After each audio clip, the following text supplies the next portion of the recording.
మౌన పోరాటం మౌన పోరాటం. రఘురామ్ ఏంటి ఏదో అనుమానంగా అత్తయ్య దగ్గరికి వెళ్తున్నాడు.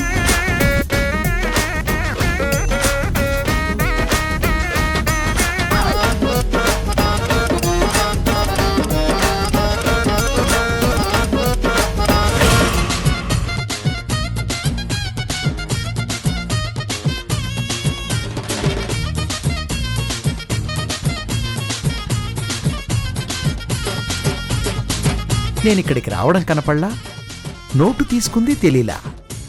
అత్తయ్య చేతిలో డబ్బులున్నాయేంటి? వాటిలో నుంచి ఓ నోటు కింద పడ్డం అత్తయ్య చూడలేదు. అది రఘురామ్ చూశాడు. అందుకే మళ్ళీ డౌట్ వచ్చినట్టుంది.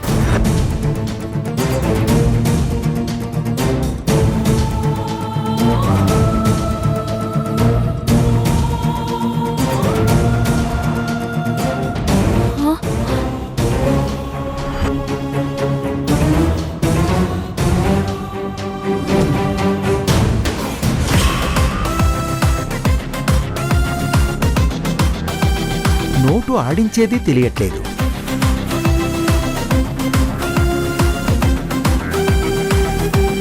అత్తయ్య, రఘురామ్ నీ ముందు 500 నోట్ పట్టుకుని ఆడిస్తున్నాడు. ఓ, నాకు కన్ఫర్మ్ అయింది. ఈ దుర్గకు కనబడ్డం లేదు. నువ్వు డబ్బులు లెక్క పెడుతుంటే ఒక నోటు కిందకి జారిపడింది అత్తయ్య.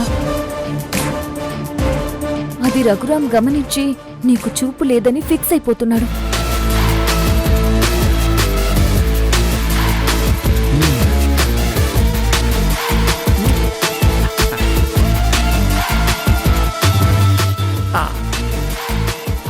అత్తయ్య,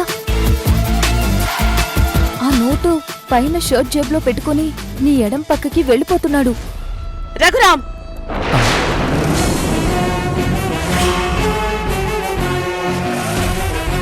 నీ వైపుకి తిరిగి అక్కడే నిలబడ్డాడు. ఏంటక్కడే నిలబడ్డావు? రైటు.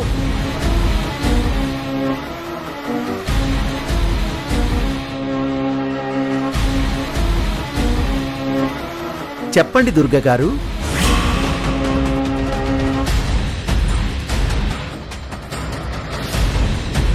అత్తయ్య, నీ ఎడం పక్కన మాట్లాడి నీ కుడి పక్కకొచ్చి నిలబడ్డాడు.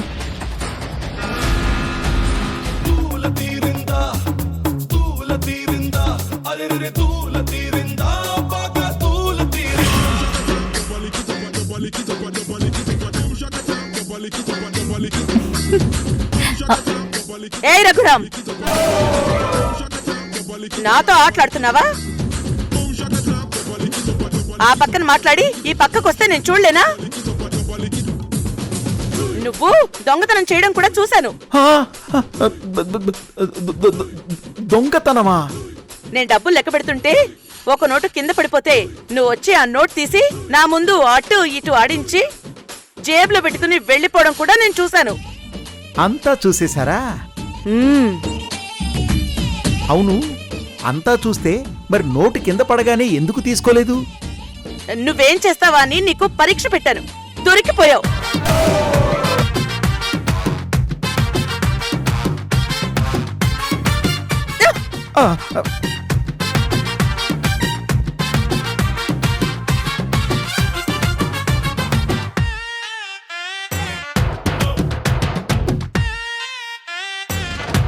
ఆహా, నేను నిన్ను టెస్ట్ చేస్తున్నాననుకుంటే నువ్వే నన్ను టెస్ట్ చేశానని చెప్తున్నావా? రఘురామ్, నువ్వు నా చుట్టూ తిరుగుతావా? ఇప్పుడు చూడు, నీ చుట్టూ నువ్వే తిరుగుతావు.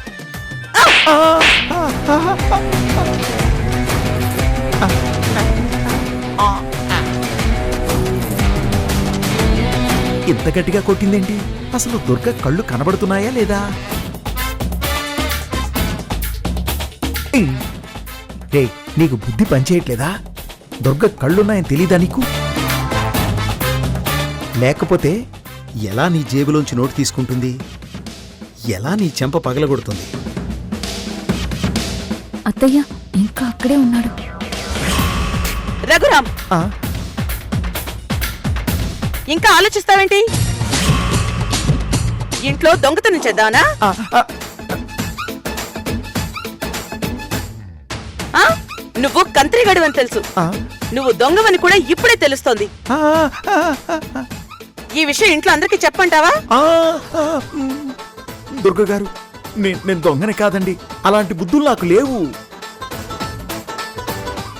ఇప్పుడు ఏదో బుద్ధి గడ్డి తిని అలా చేశాను. దానికి చెంపలేసుకుంటాను, చెంపలేసుకుంటాను, చెంపలేసుకుంటాను, చెంపలేసుకుంటాను.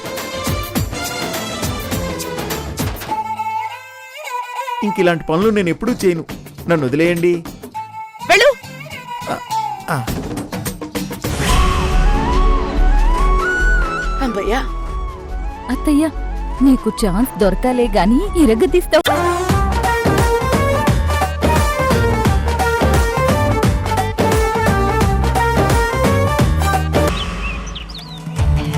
చెప్పండి అమ్మా. నీకు నేనంటే గౌరవం ఉందా? అమ్మగారు, ఏంటండి ఆ మాటలు? మీరు మా దృష్టిలో దేవత అమ్మగారు. ఎన్ని కష్టాలు పడుతున్నా మౌనంగా భరిస్తూ చిన్నయ్య గారిని అమ్మాయి గారిని కాపాడుతున్న దేవత అమ్మా మీరు. అయితే నిజం చెప్పు, సౌందర్య ఏం తింటోంది?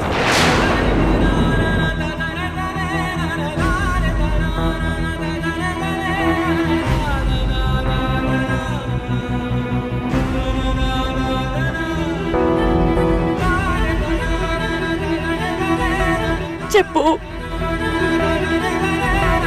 కోడికూరతో భోంచేసిందా లేదా గంజి తాగిందా? అది అమ్మగారు.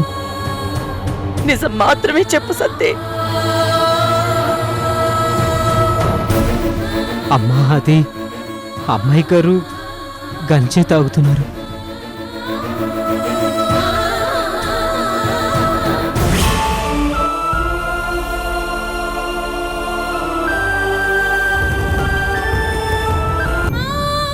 ఏమ్మా, అమ్మకి కళ్ళు కనిపించవని, అమ్మ కనిపెట్టలేదని అబద్ధాలు చెప్తున్నావా? అమ్మా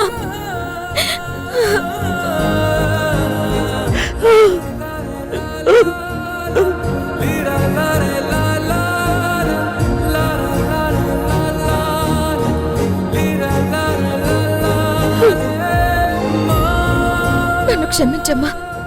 నేను అలా అనుకోలేదమ్మా, నిజంగా అలా అనుకోలేదు. నువ్వు నాన్న దగ్గర నాకు మంచి భోజనం పెట్టించలేకపోతున్నానని బాధపడకూడదు కదమ్మా. అందుకే కనీసం ఒక్కరోజైనా నేను మంచి భోజనం చేశానని చెప్తే నువ్వు ఆనందపడతావని ఇలా చెప్పానమ్మా.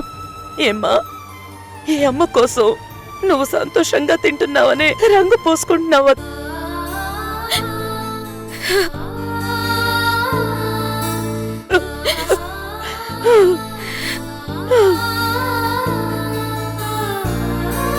అమ్మా, నువ్వు నాతో కలిసి పుట్టిందాని కూతురువి తల్లి, నా కూతురువి. నేనిక్కడికొచ్చింది నీ భవిష్యత్తు కోసమే. నువ్విలాంటి భోజనం తింటుంటే నేనెలా చూస్తూ ఊరుకుంటాను? సత్తి, అమ్మగారు, ఏ వంట చేసావు? చికెన్ ఫ్రై, ఎగ్ కర్రీ అమ్మా. అయితే అవన్నీ వడ్డించి సౌందర్యకి పెట్టు. ఇక నుంచి నా కూతురు రోజు డైనింగ్ టేబుల్ మీదే కూర్చుని తింటుంది. ఇంట్లో ఏ వంట చేసినా ఈ రోజు నుంచి నా కూతురికి పెట్టాలి. సౌందర్య, పద.